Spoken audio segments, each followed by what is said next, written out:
Hello students, एडुमन channel पर आपका बहुत बहुत स्वागत है। आज काफ़ी दिनों बाद अपनी ये क्लास हो रही है, इसको कंटिन्यू करते हैं। हमारा टॉपिक चल रहा था nutrients, composition, functions and sources. इसके अंदर हमने जो मैक्रो न्यूट्रिएंट्स है उनके बारे में डिस्कस कर लिया था और माइक्रो न्यूट्रिएंट में वाइटामिन में हमने वाइटामिन ए और डी पढ़ लिया था। आज हम इस क्लास के अंदर वाइटामिन ई और वाइटामिन के बारे में पढ़ेंगे। छोटी सी क्लास है, इंपॉर्टेंट टॉपिक है लेकिन छोटा सा टॉपिक है।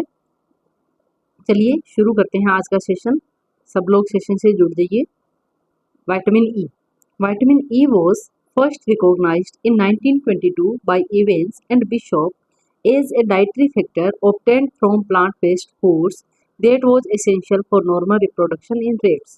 विटामिन ई जो है उसको सबसे पहले किसने रिकॉग्नाइज किया था? एवान और बिशप ने 1922 के अंदर। और उन्होंने ये खोज करी कि ये जो एक प्लांट बेस्ड फैक्टर है, डाइटरी फैक्टर, जो कि रेट्स के अंदर यानी कि चूहों के अंदर रिप्रोडक्शन, जो नॉर्मल रिप्रोडक्शन उसके लिए आवश्यक है। यानी कि हम ये कह सकते हैं कि जो विटामिन ई है वो रिप्रोडक्टिव फंक्शनिंग में इम्पोर्टेंट रोल प्ले करता है।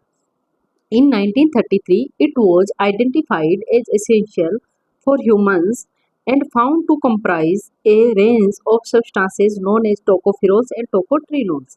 और 1933 के अंदर ये आइडेंटिफाई कर लिया गया कि ये जो है ह्यूमन के लिए भी एसेंशियल है, यानी कि ह्यूमन के अंदर भी जो रिप्रोडक्टिव फंक्शन है उसके लिए एसेंशियल है। और इसके साथ ही साथ ये जो है दो फॉर्म में पाया जाता है। इसको हम टोकोफिरोल्स और टोकोट्रिनोल्स के नाम से जानते हैं। फंक्शंस, इसके मेन फंक्शंस क्या क्या है? Main functions of vitamin E within the body is to act as an antioxidant. जो विटामिन ई है वो एक एंटीऑक्सीडेंट की तरह काम करता है। अब बात आती है एंटीऑक्सीडेंट होता क्या है। तो एंटीऑक्सीडेंट क्या है? सबसे पहले एंटीऑक्सीडेंट को समझने के लिए हमें समझना पड़ेगा कि फ्री रेडिकल्स क्या होते हैं। जब हमारी बॉडी के अंदर जब हम खाना खाते हैं, वो खाना डाइजेस्ट होता है, तो डाइजेशन के दौरान जो ऑक्सीडेशन की प्रोसेस होती है उसमें कुछ फ्री रेडिकल्स जनरेट होते हैं। इसके साथ ही साथ जो पोल्यूशन है या फिर जो स्मोकिंग वगैरह करते हैं तो उस कंडीशन में भी फ्री रेडिकल्स हमारी शरीर के अंदर बनते हैं। वो फ्री रेडिकल्स हमारी एजिंग को जो एजिंग है उसको करते हैं जल्दी, यानी कि हमारी जो एज जितनी है उससे ज़्यादा एजिंग दिखाते हैं।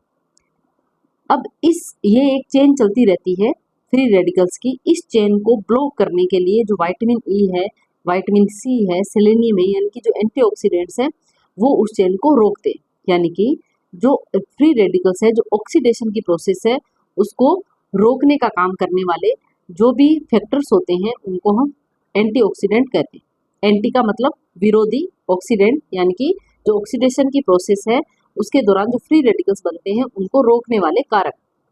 तो विटामिन ई जो है वो भी एक अच्छा एंटीऑक्सीडेंट है और ये एंटीऑक्सीडेंट की तरह काम करता है, इसलिए हम इसको चेन ब्लॉकिंग एंटीऑक्सीडेंट भी बोलते हैं। यानी कि जो फ्री रेडिकल्स की जो चेन होती है उसको ब्लॉक करने वाला antioxidant. Vitamin E prevents the oxidation of beta carotene and vitamin A in the intestine. इसके साथ ही साथ जो बीटा कैरोटीन और विटामिन ए है उसका जो ऑक्सीडेशन होता है इंटेस्टाइन में उसको भी प्रिवेंट करने का काम विटामिन ई करता है, क्योंकि ऑक्सीडेशन के दौरान जो है विटामिन नष्ट हो जाते हैं, इसलिए ये ऑक्सीडेशन को रोकने का काम करता है। विटामिन ई में be required for the normal functioning of immune system. और हमारे इम्यून सिस्टम को प्रॉपर फंक्शनिंग करने के लिए भी विटामिन ई जो है वो हेल्प करता है। It protect RBC from haemolysis by oxidising agent. और जो ऑक्सीडाइजिंग एजेंट है उनकी वजह से जो हीमोलाइसिस होता है, हीमोलाइसिस का मतलब होता है हीम मतलब कि आयरन और लाइसिस का मतलब होता है टूटना, यानी कि हमारी जो आरबीसीज है उनका टूटना, उसको भी प्रोटेक्ट करने का काम करता है विटामिन ई। यानी कि विटामिन ई की अगर डेफिशिएंसी हो जाए तो हमारे शरीर में हीमोलाइटिक एनीमिया हो जाता है। हीमोलाइटिक एनीमिया कौन सा होगा? क्योंकि आरबीसी जो है वो टूटना शुरू हो जाती है, जिसकी वजह से ब्लड की कमी हो जाती है और उससे जो एनीमिया होता है उसको हम हीमोलाइसिस एनीमिया कहते हैं, हीमोलाइटिक एनीमिया कहते हैं। नेक्स्ट है vitamin E preserves and maintain germinal epithelium of gonads for proper reproductive function. और इसके साथ ही साथ जो विटामिन ई है वो जो गोनेट्स है उनकी जो एपिथेलियल लेयर होती है उसको मेंटेन और प्रिजर्व करने का काम करता है, जो कि रिप्रोडक्टिव फंक्शन के लिए चाहिए होता है। नेक्स्ट है vitamin K. Vitamin K was first discovered in 1934 by the Danish scientist named Dam. Vitamin K जो है उसको 1934 के अंदर डिस्कवर किया गया और एक डेनिश के साइंटिस्ट थे जिनका नेम था डेम, उनके द्वारा इसकी खोज करी गई। The vitamin a naphthoquinone exist in nature in two form. जो विटामिन के है वो दो फॉर्म में पाया जाता है नेचर के अंदर। विटामिन के वन जो कि प्लांट सोर्सेज से मिलता है जिसको हम फाइलोक्विनोन कहते हैं, और विटामिन के टू जो कि हमें एनिमल सोर्सेज से मिलता है उसको हम मीनाक्विनोन कहते हैं। नेक्स्ट है फंक्शंस। विटामिन के फंक्शन है। विटामिन के का ओनली एक फंक्शन है जो कि हम बहुत छोटी क्लासेस से भी पढ़ते आ रहे हैं कि ये ब्लड क्लोटिंग में हमारी हेल्प करता है। डेफिशिएंसी, अगर विटामिन के की डेफिशिएंसी होगी तो जो ब्लड क्लोटिंग वाला फंक्शन है वो डिसफंक्शन हो जाएगा, यानी कि ब्लड क्लोटिंग नहीं हो पाएगी, इसलिए जो हेमोरेज जैसी कंडीशन है वो हो जाएगी। मोस्टली जो एडल्ट होते हैं उनमें ये डेफिशिएंसी कमी देखने को मिलती है।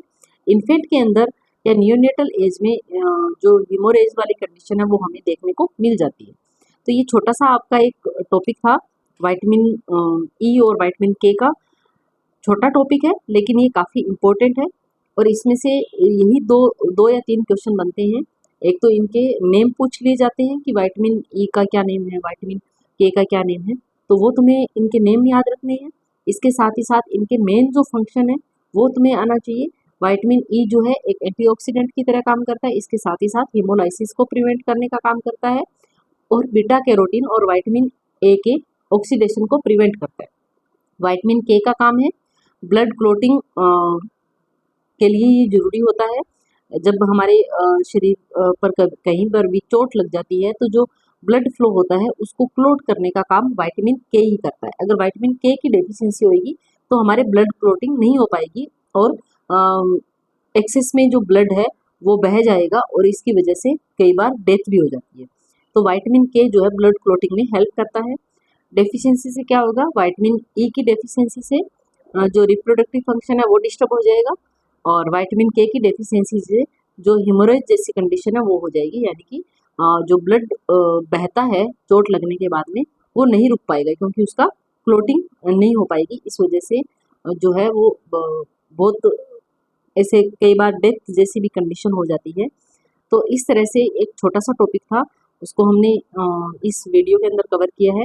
नेक्स्ट वीडियो के अंदर हम पढ़ेंगे विटामिन बी और विटामिन सी जो कि वाटर सोल्यूबल विटामिन्स हैं, उनके बारे में। वो काफ़ी इंपॉर्टेंट विटामिन है क्योंकि विटामिन बी जो है वो vitamin B1, B2, B3, B5, B6, B9 तो कुछ B12 बी कॉम्प्लेक्स के फॉर्म में पाया जाता है, और विटामिन सी तो इनके बारे में हम पढ़ेंगे नेक्स्ट क्लास में।